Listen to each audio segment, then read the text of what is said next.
Alors, mes chers amis, bonjour. La Gemara, dans le traité de Baba Batra, en page 16, nous raconte l'histoire de ces deux femmes, dont l'une est très connue. La connue s'appelle Hana. Hana était l'épouse de Elkana, et malheureusement, elle n'avait pas d'enfant. Elkana avait une deuxième épouse qui s'appelait Pnina. La Gemara raconte que Pnina, tous les jours, elle embêtait Hana. Par exemple, elle lui disait je vais chercher des enfants à l'école, tu viens avec moi? Ah non, c'est vrai, tu n'as pas d'enfant. Après, le soir, elle disait je vais chercher des enfants à l'école, tu viens avec moi? Ah non, c'est vrai que tu n'as pas d'enfant.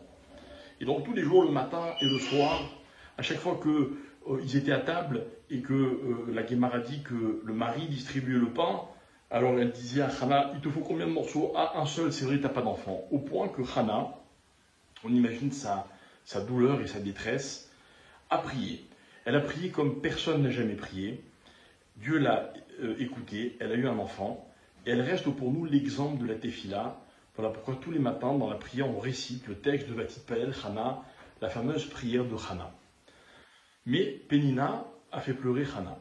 Et nos maîtres disent que Pénina va le payer malheureusement. Quand on fait pleurer quelqu'un, on doit donner des comptes. Mais la Gemara va dire, la force de Pénina, c'est que elle savait qu'elle payerait pour faire pleurer Hana, mais elle savait que sans la peine qu'elle faisait à Hana, jamais Hana n'aurait prié et elle n'aurait peut-être jamais eu d'enfant.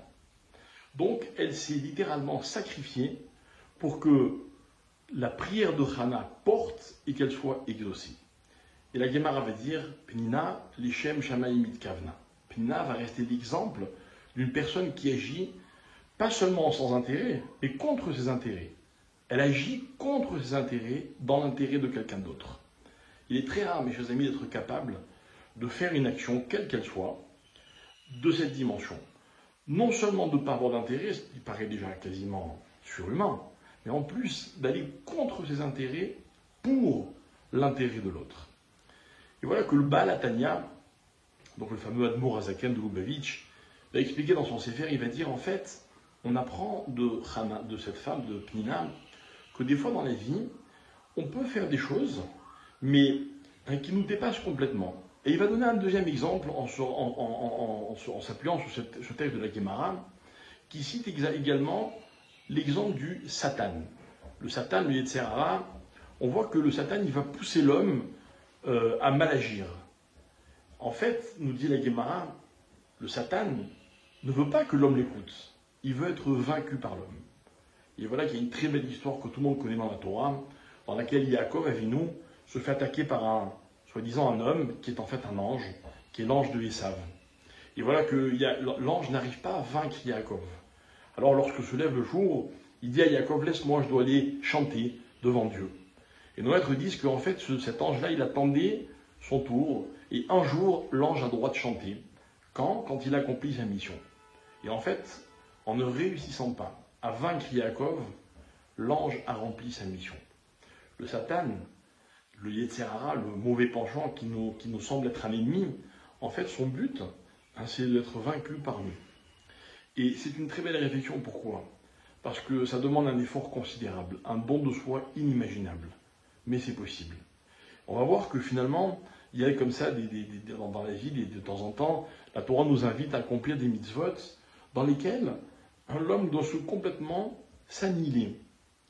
Un des exemples, on l'a étudié cette semaine, pour nos frères de l'étranger qui ne sont pas en Israël, vous allez le lire la semaine prochaine, Shabbat qui vient, l'exemple de la vache rousse. La Torah nous dit attention, c'est une mitzvah, personne ne peut la comprendre.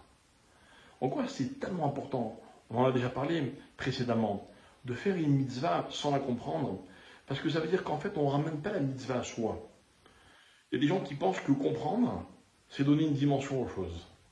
Nous, on dit que comprendre, c'est donner aux choses sa propre dimension.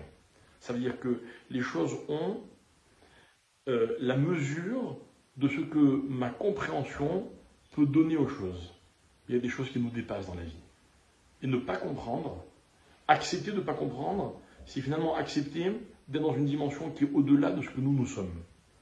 Dans le même ordre d'idée, quand on fait quelque chose de façon complètement désintéressée, alors on s'élève et ce que l'on fait nous dépasse et il est encore plus grand que ce que nous sommes. Alors voilà l'exemple de Pénina, cette femme extraordinaire, dont on parle moins que Hannah parce que c'est pas elle qui a prié, mais nous on sait que c'est grâce à elle que Hannah a pu prier. Dans la vie, des fois, on accomplit des choses, et des fois d'autres accomplissent des choses grâce à nous. C'est moins gratifiant, c'est moins valorisant, mais c'est au contraire d'une dimension qui est souvent plus grande que ce que la personne elle-même est capable d'être. Matière à réflexion.